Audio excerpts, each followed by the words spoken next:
وقالوا سمعنا وأطعنا غفرانك ربنا وإليك المصير. Question numéro 18. Peut-on accomplir une umrah pour soi-même et une autre pour un parent décédé au même moment? Si oui, doit-on retourner au miqat pour renouveler l'intention ou on reste sur place pour le faire? La personne accomplit sa umrah. Si la personne a accompli sa umrah, après la personne accomplit la umrah qu'elle va accomplir pour son parent. Mais est-ce que ça doit être dans le même voyage? Alors, le Cheikh Ibn Uthaymin dit le fait de répéter les umrahs, c'est-à-dire faire plusieurs umrahs dans le même voyage, c'est une bid'a. C'est une bid'a.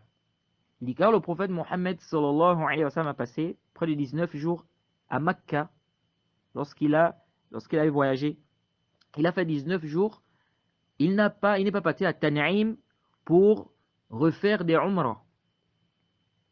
C'est pourquoi ce que les gens font aujourd'hui, les gens qui vont faire la umrah. Après, il se désacralise. Il va à Tan'im. Il prend encore l'intention, c'est-à-dire il rentre en état de sacralisation. Il fait la umrah. Après, il se désacralise. Il va encore à Tan'im. Il fait comme ça 3, 4, 5 umrah. Ça, il n'y a pas de dalil. Il n'y a pas de dalil qui justifie cela. Et ce qui a été rapporté de Aïcha, radiallahu anha, ça, comme dit Sheikh Al-Albani, c'est quelque chose qui est spécifique à Aïcha et à ceux qui sont dans le même cas. Car Aïcha, quand elle a fait le hajj avec le prophète, quand elle était proche de Makkah, elle a eu les menstrues. Donc, elle s'est mise à pleurer. Le prophète Mohammed sallallahu alayhi wa sallam, quand il a vu, il lui a demandé, qu'est-ce qui se passe? Tu es en menstrue? Aïcha a dit oui. Le prophète lui a dit, fais ce que le hajj, le pèlerin fait. Fais tout ce que le pèlerin fait, sauf que ne fais pas le tawaf. Et après un temps, les menstrues sont terminées. C'est-à-dire que, je crois Yom Arafah comme ça, ces menstrues sont terminées. Alors, ensuite, quand il fallait retourner, elle est venue voir le prophète, où le prophète l'a trouvée, elle était encore en train de pleurer. Le prophète lui a demandé qu'est-ce qui se passe. Elle a dit, les gens vont retourner avec le hajj et la umrah, et moi je veux retourner juste avec le hajj. Le prophète a donc demandé à son frère de l'emmener à Tan'im. Ils sont allés à Tan'im, elle est rentrée en état de sacralisation, elle a fait la umrah. Donc ça c'est un cas qui est spécifique. C'est un cas qui est spécifique. C'est spécifique à Aïcha et à ceux qui sont, n'est-ce pas, dans la même situation. Maintenant, on voit des hommes faire ça.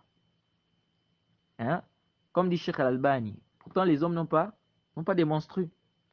Mais on voit maintenant les hommes qui vont, ils font les umrah, ils vont à Tan'im, ils reviennent, ils font la umrah, ils vont à Tan'im, ils reviennent. Qu'est-ce que c'est? Donc, il n'y a pas à répéter les umrah comme ça dans un voyage. Ça, ce n'était pas connu des salafs. Et le prophète Mohammed sallallahu alayhi wa sallam a fait le pèlerinage avec plein de compagnons. Plein de compagnons. Ça n'a pas été rapporté qu'ils allaient à Tan'im. Donc, la personne qui veut faire une umrah, c'est-à-dire quelqu'un a fait une umrah, il veut faire une autre umrah, il doit repartir à son miqat, c'est-à-dire le miqat où il est rentré en état de sacralisation. Et il ne fait pas des umrah comme ça dans le même voyage. Il ne fait pas des umrah, c'est-à-dire plusieurs umrah comme ça dans le même voyage. Et il ne va pas aussi à Tan'im, pour soi-disant dire qu'il va entrer en état de sacralisation là-bas pour venir encore faire la umrah. Naam. ربنا ولا تحملنا ما لا طاقة لنا به واعف عنا واغفر لنا وارحمنا